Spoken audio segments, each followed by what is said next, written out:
guys, it's been a long time coming, but I'm proud to announce that my hands are finally registered with the International Registry of Lethal Hands. This is the only place where your God-given gifts of danger can get the recognition that they truly deserve. Now you might be thinking, why on earth would anybody need to register their hands as lethal?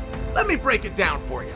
There are those among us whose hands are so downright dangerous, they need to be documented. Registration is a moral responsibility, and it's a vote for the greater good of humanity.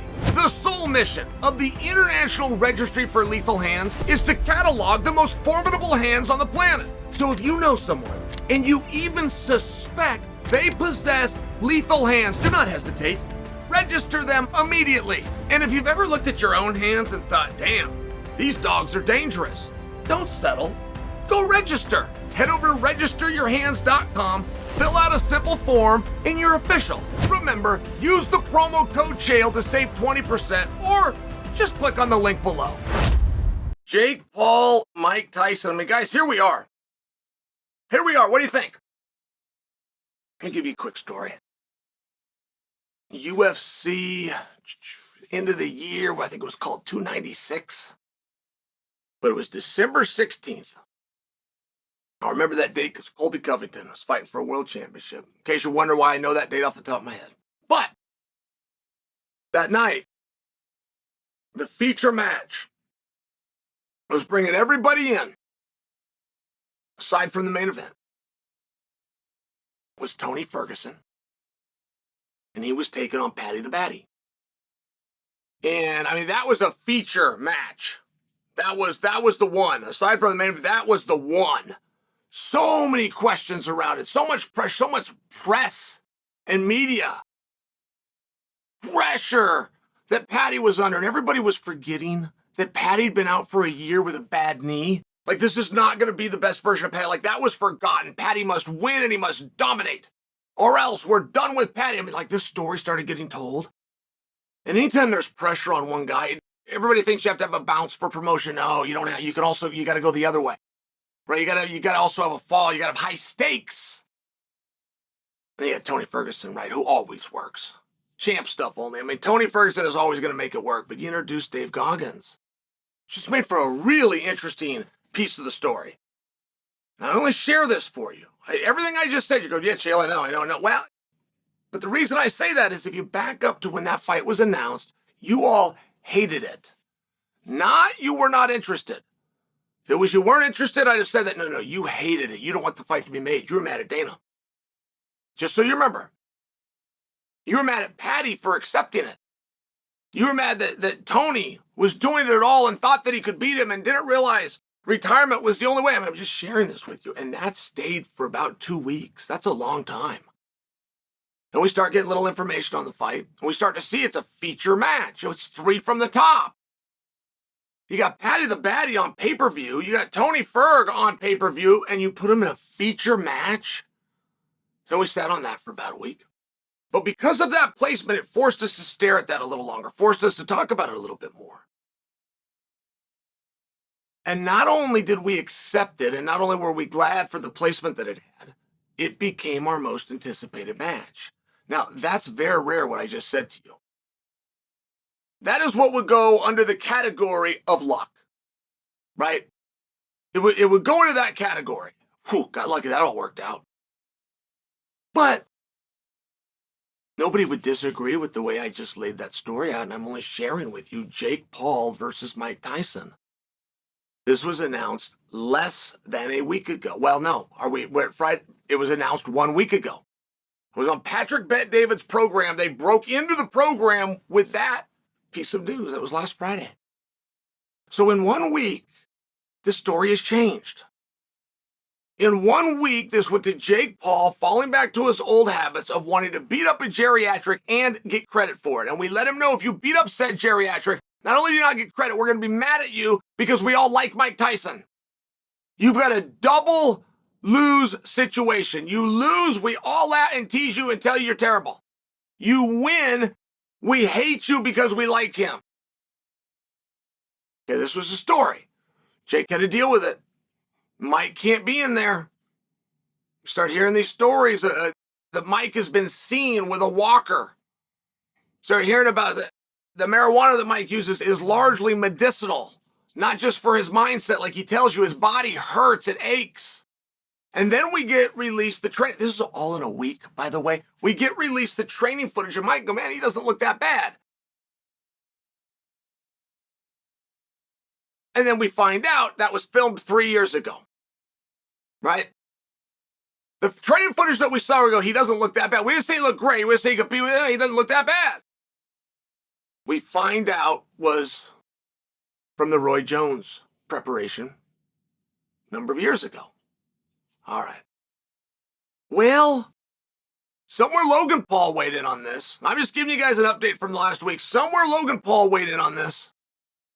And Logan Paul said that he personally was offered that fight. I remember when those rumors were at least out there. I didn't know there was an actual offer at some point. But I do remember when their names were connected, that conversation existed. And Logan said, yeah, I really think I would have beat him. Paid Mike all of his dues, but I really think I would have beat him. You know, he's senile. He's old. At this point, he's just too old. That was Logan's comment. And he said, you know, when I was offered him, I wasn't in the same position as my brother, in that I wasn't offered a whole bunch of money.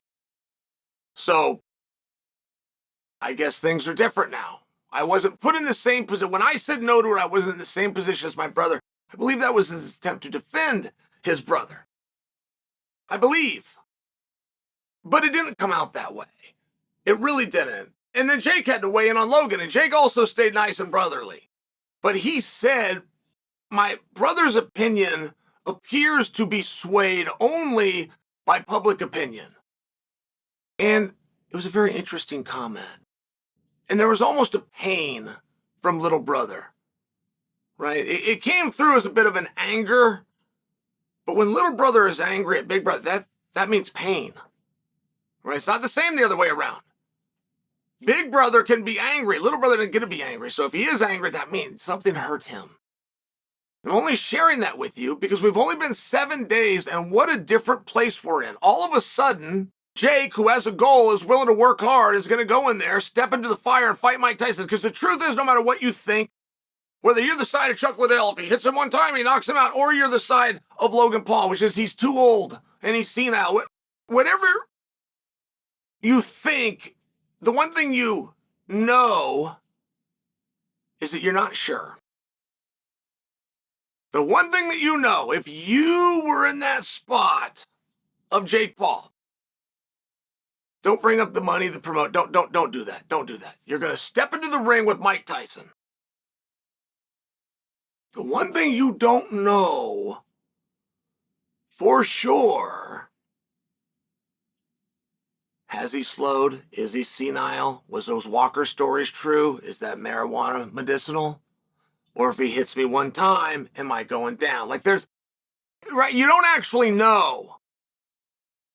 And therefore, for accepting the risk, the fear involved with that risk is what gets a guy credit. It's what gets him respect. It's what gets him honor. It's what gets him remembered and starts to build a legacy. And if that isn't understood, then you do take all the ability away from Jake, who is the one that's going out there to risk it. And guys, I got to the point I just laid out for you in 7 days. I mean, what a difference a day has made. And if Mike Tyson can continue to put out footage, they need to be real good. It needs to be current. I mean, right? It does need to be new. So you cannot do the Roy stuff.